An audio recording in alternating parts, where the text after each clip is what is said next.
Hello दोस्तों, welcome back to our channel all about nursing. So today we discuss about hysteric personality disorder. आप सबने ये terms बहुत सुनी होगी, hysteric personality disorder. तो what is exactly about hysteric personality disorder? It is nothing more than a dramatic इंसान. अपनी life में कोई भी एक ऐसा इंसान याद करो जो बहुत ओवर ड्रामेटिक हो, हर चीज़ का, छोटी सी बात का बहुत बड़ा पतंगड़ बनाता हो. कभी कभी करना it is a part of defence mechanism only, but अगर हम अपनी पर्सनालिटी में इसको इनकलकेट कर लेते हैं, यानी कभी भी कोई भी प्रॉब्लम आई और हमने उसको ओवर एग्जीक्यूट करा, हमने उसको बढ़ा चढ़ा कर लोगों के सामने रखा, हर सिचुएशन में सबका ध्यान ज़बरदस्ती अपनी तरफ खींचने के लिए हम बहुत एक्स्ट्रा एक्टिविटीज़ कर रहे हैं, तो it is a historic personality type.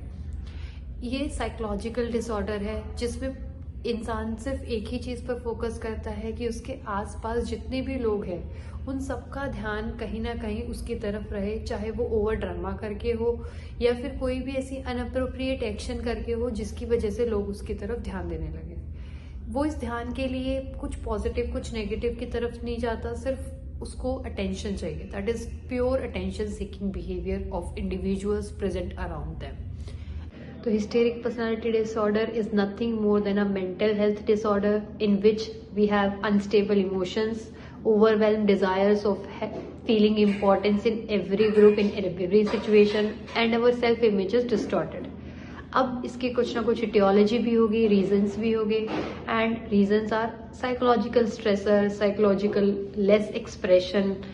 जब हमारी कोई भी साइकोलॉजिकल फीलिंग्स बहुत लंबे टाइम तक एक्सप्रेस आउट नहीं होगी, हम तक अंदर ही रहेगी, तो इंडिविजुअल जब अपने आप को वहाँ सिक्योर फील नहीं करेगा किसी ग्रुप में, तो it may convert into a historic disorder, historic personality disorder.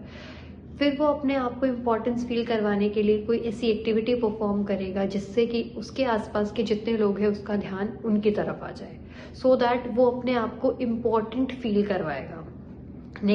Now, the symptoms of hysteric personality disorder individuals may include over dramatic, हर चीज़ को बहुत बढ़ा चढ़ा कर बोलने वाले, ओवर ड्रामेटिक हो जाएंगे, वेग स्पीच आ जाएगी, कुछ भी बड़बड़ाना शुरू कर देंगे, अनअप्रोप्रिएट एक्शंस यूज़ करेंगे टू फील इम्पोर्टेंस और to draw attention of others, बहुत ज़्यादा सेडक्टिव हो जाएंगे, यानी अपने आप को बहुत ज़्यादा एक्सप्रेस आउट करने की कोशिश करेंगे सो दैट सबका ध्यान उनकी तरफ आ जाए.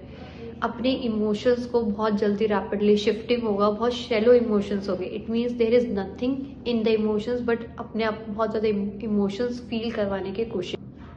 इसके अलावा वो दूसरों से बहुत जल्दी इन्फ्लुएंस हो जाएंगे, ईजिली इन्फ्लुएंस हो जाएंगे, and for that reason only उन्हें बार बार रीअश्योरेंस की ज़रूरत होगी. वो हर काम को करने से पहले, करने के बाद दूसरों से अप्रूवल और रीअश्योरेंस सीख करेंगे.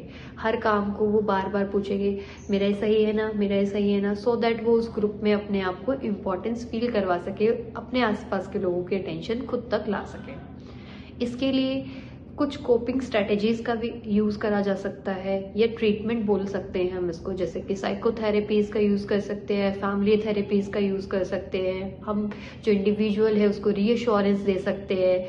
हम इंडिविजुअल की जो लैक ऑफ थिंग्स है जिसकी वजह से पेशेंट हिस्टेरिक बना है, हम उनको फाइंड आउट करके उनको क्योर कर सकते हैं. अगर पेशेंट लेस एक्सप्रेसिव है, इस वजह से उसकी पर्सनैलिटी में ये हिस्टेरिकनेस डेवलप हुई है, तो हम उसको ओवर एक्सप्रेसिव बना सकते हैं. हम उसकी चीज़ों को सुन सकते हैं, पेशेंटली डील कर सकते हैं. उसके ओवर ड्रामा के पीछे जो रीज़न है हम उसको फाइंड आउट करेंगे, तो we can rule out and we can correct the hystericness of the personality. That's all from my side on hysteric personality disorder. I hope you like the session. Thanks for being there.